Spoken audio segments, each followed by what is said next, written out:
Salut à toutes, salut à tous, bienvenue sur Tuto Banana. Aujourd'hui, tutoriel sur Windows pour vous apprendre à capturer en vidéo votre écran. Très simple avec le logiciel Fraps, bien connu de tous ceux qui pratiquent la capture d'écran vidéo. Alors c'est loin d'être le meilleur des logiciels de capture vidéo, mais ça reste le plus répandu et le plus accessible sur internet. Donc à partir du moment où il fait ce qu'on lui demande, voilà, je pense que ça suffit. Alors pour se le procurer, Google Fraps, le premier site, download, et on télécharge ceci. Vous vous contenterez peut-être de la version d'évaluation, sinon je vous conseille évidemment de l'acheter, ou voilà, en essayant de fouiner sur des sites de torrent, vous le trouverez sans peine.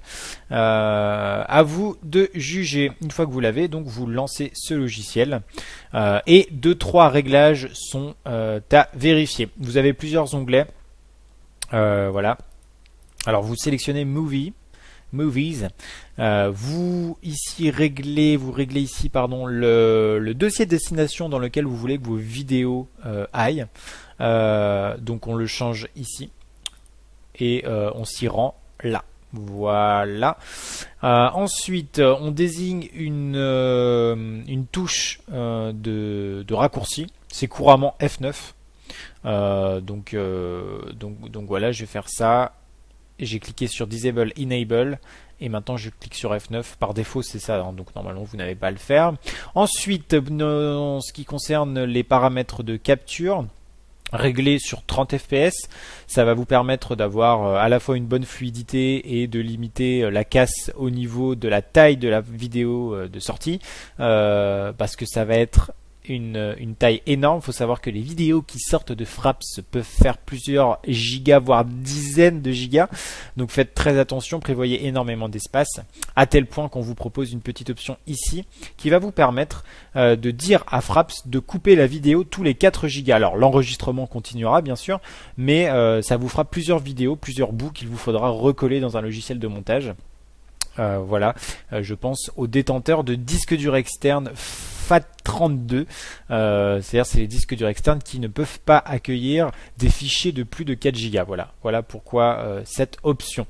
Ensuite, la qualité, vous avez deux types de qualité. Ça c'est un gros défaut de Fraps, c'est soit full size, ça prend tout votre écran, pas un pixel de plus, pas un pixel de moins, la meilleure qualité évidemment, donc énormément de place va vous être demandé par la vidéo sur votre disque dur.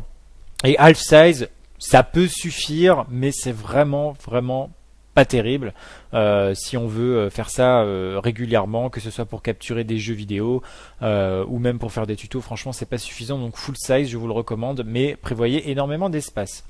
Pour ce qui est de la capture de son, comme d'habitude, on a deux sortes de capture de son. On capture à la fois le son qui sort de notre ordinateur, c'est-à-dire les musiques qu'on va lire, les vidéos YouTube, etc., le son d'un jeu vidéo par exemple, et la vidéo d'un microphone pour pouvoir commenter par-dessus ce qu'on est en train de faire, comme je le fais en fait en ce moment. Et donc vous allez pouvoir cocher, décocher ce que vous voulez enregistrer ou pas, sélectionner votre microphone. C'est les réglages de base, ça suffit, rien de plus. Et donc une fois que ceci est fait, vous avez un petit numéro qui est ici. Sur la fenêtre que vous allez vouloir capturer et qui va vous indiquer le nombre d'images par seconde à laquelle la capture est déclenchée. Là pour l'instant elle n'est pas déclenchée, donc elle capture ou elle ne capture pas, donc elle est à une image par seconde, mais sur des jeux vidéo par exemple, bien ce chiffre là va bouger et vous indiquer si la capture en fait continue d'être fluide tout simplement. Pour déclencher l'enregistrement, on fait donc F9, ça le déclenche et on arrête en rappuyant sur la même touche et ça va faire une vidéo, ça va la sortir toute seule et la mettre dans le dossier qui est ici. Donc rien de bien compliqué, ça marche très bien. Deux gros défauts, la place que ça prend c'est énorme, vraiment énorme. Et la deuxième chose, c'est que le format de sortie de cette vidéo est très difficilement reconnu par les logiciels de montage tels que Final Cut Pro, tels que Adobe Premiere. J'ai pas essayé sous Sony Vegas, ça fonctionne peut-être sous Sony Vegas.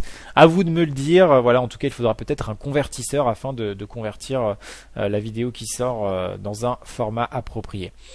Voilà, si vous êtes détenteur d'un Macintosh, le même tuto a été effectué eh bien sous Mac et vous n'avez qu'à cliquer sur cette banane en plein milieu de votre écran pour vous y rendre. Voilà, je vous fais des bisous, voilà, et je vous dis à bientôt sur Tuto Banana. Pensez à laisser un petit j'aime, le petit pouce vert qui aidera cette vidéo à être mieux référencée. À plus.